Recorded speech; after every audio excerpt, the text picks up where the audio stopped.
Peace and blessings to you, family. Peace and blessings. Now, today we're going to be talking about the power and the strength of leadership. I wanted to expound on this for whatever it's worth.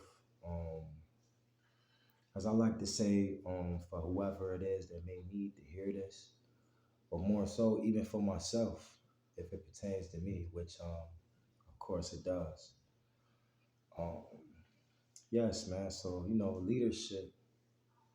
I definitely want to expound on aspects and things like that of leadership. Um, First and foremost, I like to start off by saying,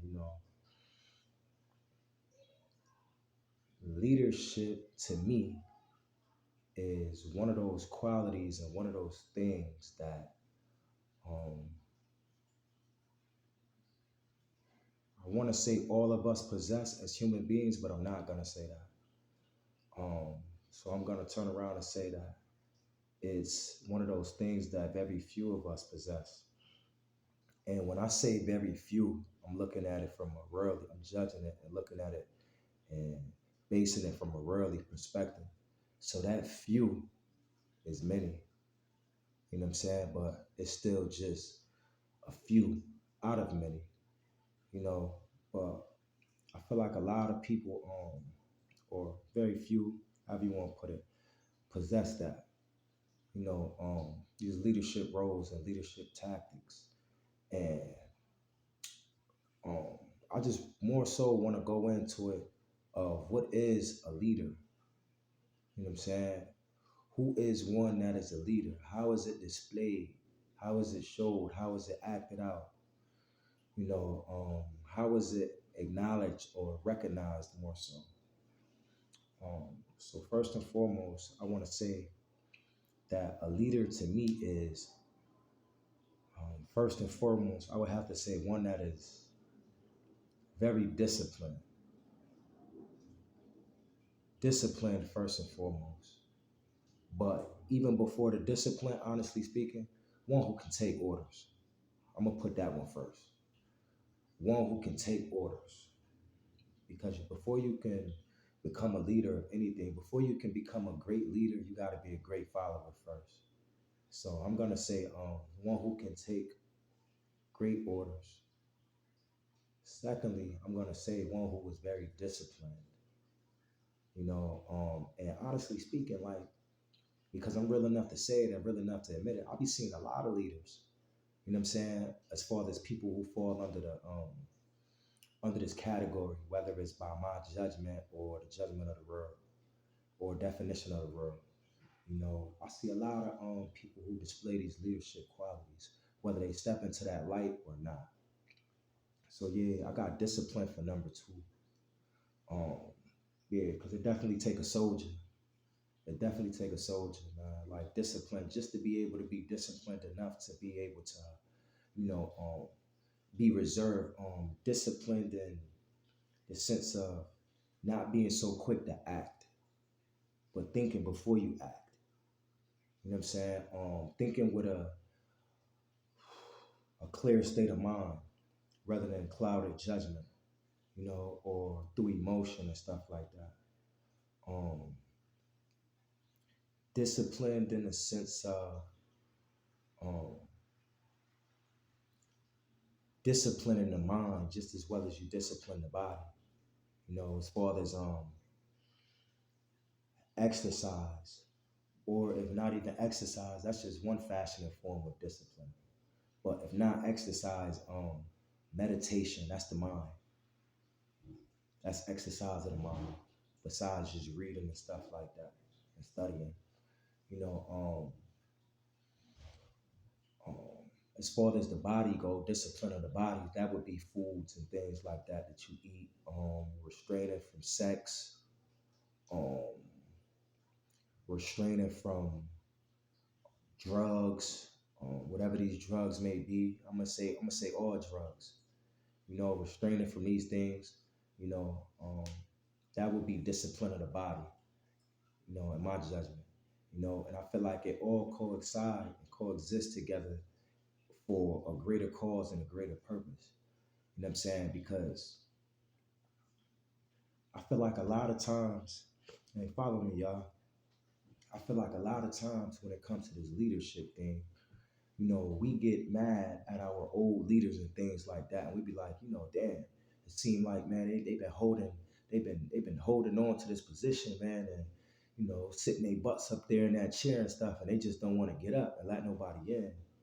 But when you think more deeply into it, I don't really think it's that. I just think that they don't see no one that's truly fit, um, at least to a certain degree, because I don't want to speak for everybody. Because I know, realistically, it got to be somebody, you know what I'm saying, that's worthy, or at least the closest thing to worthy. You don't want to just die in a position of power when you can pass it on, you know, and be humble enough to pass it on that way, so that in return you can pass on that same mindset and mentality of, yo, we're not gonna wait till we die out in order to pass this thing down. You know what I'm saying? In order to pass on the torch. You know what I'm saying? So we wanna create more mentalities and mindsets like that also. But getting back onto the topic and to the subject, I definitely feel like, um, it's something that we gotta work on, something that um, leaders, they may see things in us and stuff like that, but they may just be like, I don't think he's good enough of a candidate, because he may be good in the area of speaking or good in the area of talking, but he may not be as strong and strengthened in the area of not reacting to anger. And like for instance, just with the anger thing, because that's a discipline too. And I'm somebody who challenged that. I've been challenged with that my whole life. I'm just coming to a point to where I'm able to find my peace, to where I'm able to, what I'm saying, be able to make better decisions and not think off of or through a clouded mind. I'd rather wait and allow myself to calm down before I make my decisions. You know what I'm saying? So I'm thankful for that. But back to what I was saying, like I feel like you got leaders who see great strengths and great qualities in other young men, you know. And I would say woman, but we talking about a masculine dominant role. You know what I'm saying? And we're just gonna keep it on that. We ain't gonna stray off the topic too much.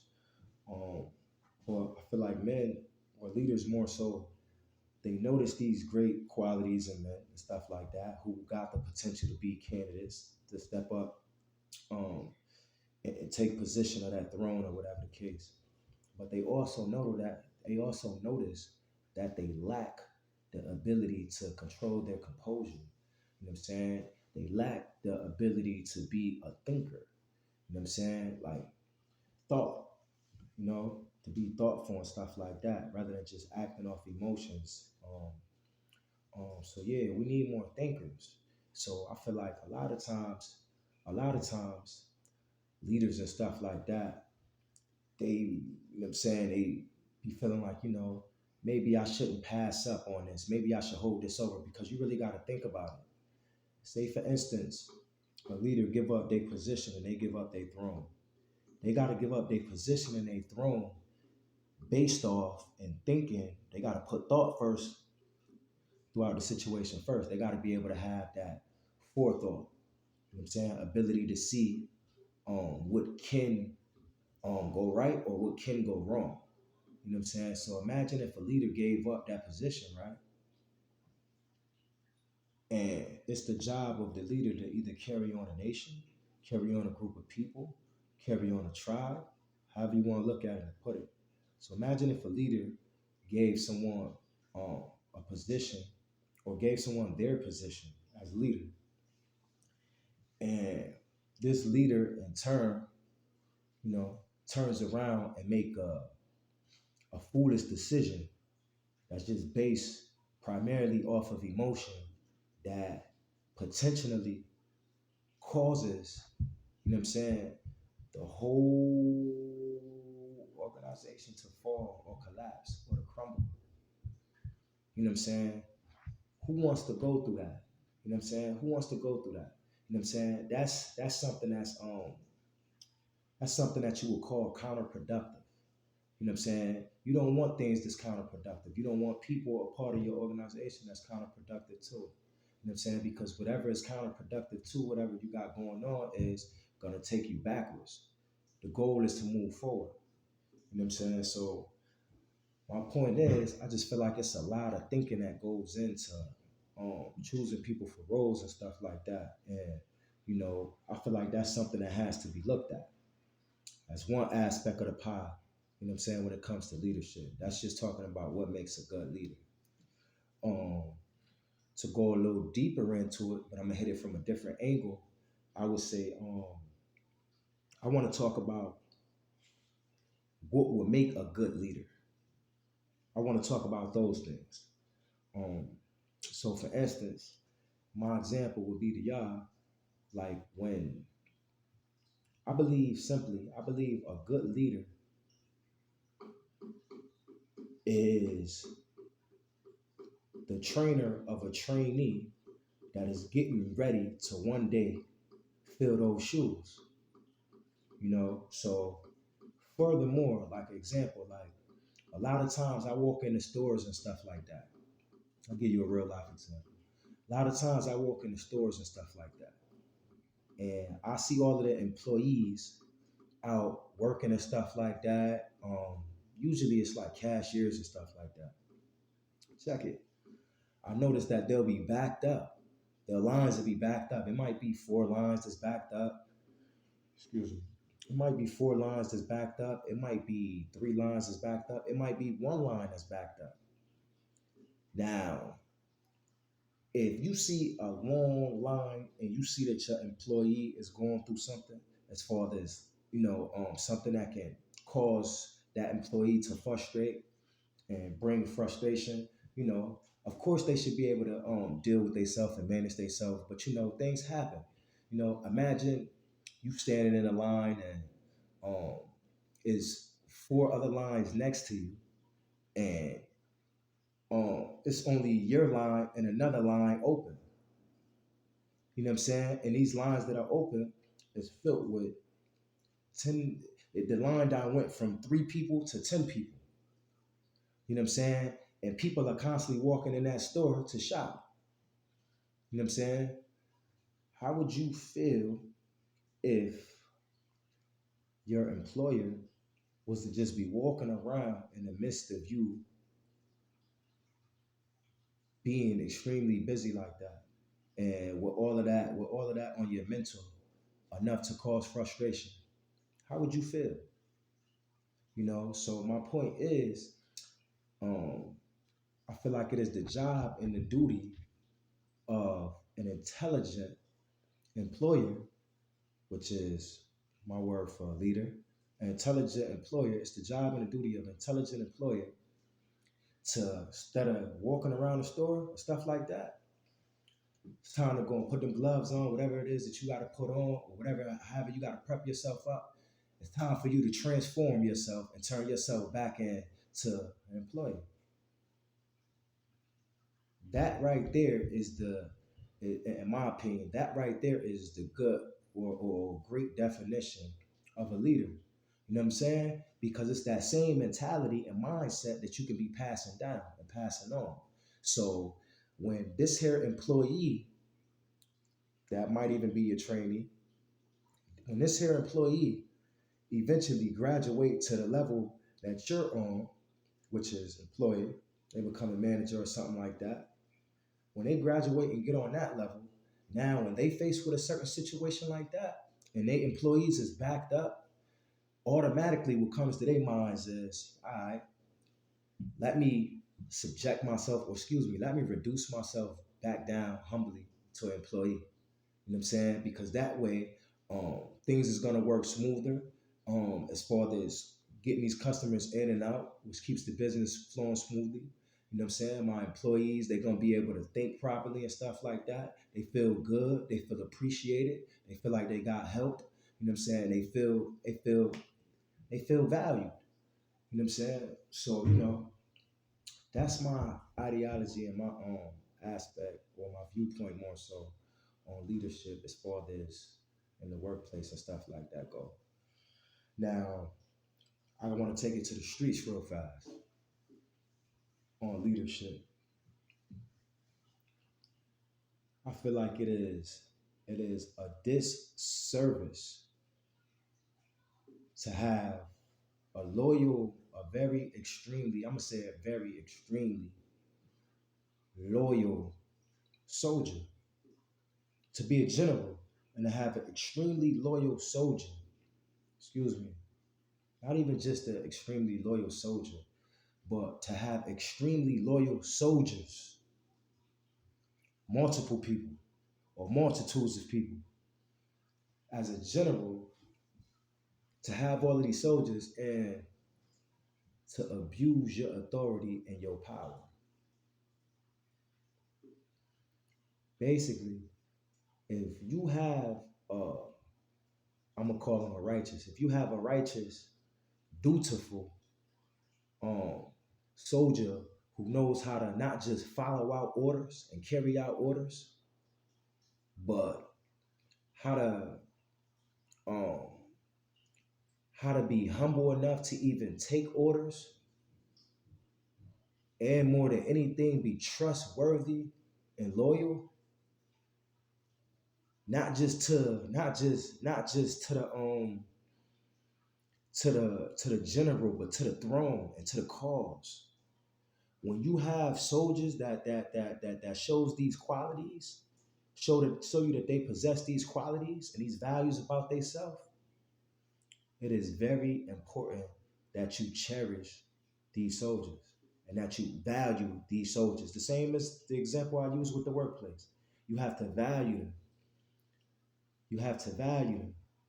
You know what I'm saying? Because these are the people who's gonna potentially take over.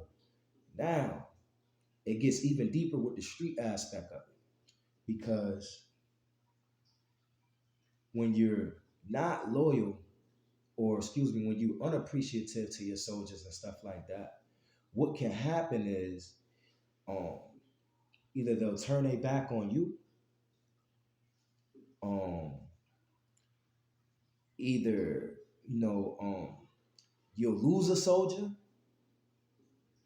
or simply, and most importantly, you might get overthrown by that soldier. You know what I'm saying? So people's intentions, basically intentions. You can start off a good soldier, and you can be very loyal, humble, honoring, worthy of honor, respectful, humble, um, able to take an order, um, able to follow out an instruction greatly, and all of that. But what happens? What happens when you feel like, yo, my general don't respect me, or my general is, um, rather than appreciating my service, he's doing a disservice by dishonoring what I'm bringing to the team, or what I'm bringing to the union, or what I'm bringing to this here empire. You know, you might want to overthrow. You might want to overthrow that general. So my point is, um, it might turn you into a bad soldier. That's my point. You know, but if you have a good general behind you, it's gonna want to make you be a great. If you have a great general behind you, it's gonna make you want to be a great soldier, and that great soldier is going to one day become a great general. But you got to be behind a great general first. So my point is we have jobs to do. We have jobs to do, and I feel like it's like a chain. It's like the links on a chain and all of that. You know, and with that being said, yes, we need thought leaders and stuff like that, but we need everybody to be on board also. And we need everybody to be humble enough to understand that this is for the whole. This is for the whole, or this is for the cause. You know what I'm saying? This is for the throne. You know what I'm saying? Because at the end of the day, you're not just loyal to your general. You're loyal to the throne. You got to be loyal to the throne. You know what I'm saying? Because you can't forget the cause. Like, what if your general is getting out of line as far as you and your general is having disagreements, even though that should never be the case. What if you and your general is not really seeing eye to eye or stuff like that, but you have enough wisdom and you possess enough wisdom, knowledge, and understanding to understand and know that um, the cause is much bigger than your differences. That's a great soldier. That's a great soldier because that soldier there is gonna help you get to the next level. Is that soldier there is gonna one day become the general that's gonna be able to help that next that next generation of people get to the next level. You know what I'm saying? So these is just a couple of things I wanted to touch up on, man, about leadership and leadership skills and leadership qualities, man. I felt like it was definitely important, you know, and I'm just giving accounts of what my eyes see and what my mind recollect and think back on. I walk in these stores all the time. I see the examples, you know what I'm saying, that I just gave y'all. Um, I pass. I'm not gonna say I'm in the streets no more because I'm no longer in the streets, but I pass through the streets all the time. I still deal with selective few peoples and things like that, and I have my eyes open and wide enough to notice and to see that a lot of soldiers are being taken advantage of, and we need to do better with that because these same soldiers are supposed to one day become generals, so we want them to be good generals, just like how you have kings. You're gonna have a lot of kings. We are all kings in my eyes. We kings, most definitely. But the question is, are you a good king? Are you a bad king? Are you a righteous king or are you an unrighteous king? Are you a fair king or are you an unfair king? What kind of character do you possess in your essence of what you are? You know what I'm saying? I feel like that's what matters. You know, I believe I watched the movie Black Panther honestly, like one time, honestly speaking. And if I can recall correctly, there was a scene. I'm not gonna try to quote names and stuff like that or the exact people who did what. If y'all seen the movie, y'all know what I'm talking about. But when I was watching that movie, and I only watched it once, I went to the movies and seen it when it first came out. Um, I remember a scene in the movie where the it was a man who whatever it was they was going through. Obviously, you could see their kingdom was in an uproar and stuff like that, and they was battling for who was going to take on the throne and things of that nature and stuff like that. But you had a certain person. I forget exactly who it was. It was a certain person though who they was basically like, at the end of the day, yeah, I don't agree with what my king doing. Yes, I might not agree with everything that my king doing, but at the end of the day, we do this here for the throne. We do this for the cause of the throne. And I just thought that was real, real deep right there. Because they was that person that said that they was speaking to the opposition. Like the opposition had wanted them to take sides with him. And instead of them taking sides with him, you know, they basically said, whether my king is doing the right thing or not, you know what I'm saying? I'm dedicated to the throne. I'm dedicated to the cause of my people and to the cause of the throne. You know what I'm saying? We can choose and pick a different king. You know what I'm saying? But this path that we on, we gotta stay in alignment with this path that we on. You know what I'm saying? This is the goal. We can't stray away from the goal. You know what I'm saying? So I just thought that there, man, was pretty deep, man. It's something else to mention. But for whatever it's worth, man, I want you to whatever it is that you call yourself, um, even though we're talking about aspects and qualities of leadership, you know what I'm saying? It can take effect in many different roles. You can be a leader of your household, man or woman, however you want to look at it, however you want to put it, however it applies to you. Um, yeah, I just want you in your spare time to just ask yourself, um, what kind of if you call yourself a leader, you call yourself a king, you call yourself a queen, you call yourself an employer, you call yourself an employee, you call yourself a student, you call yourself a teacher. I want to ask you what kind of whatever it is that I just named that you are. Which kind of a student are you? What kind of a teacher are you? What kind of a leader are you? What kind of a father are you?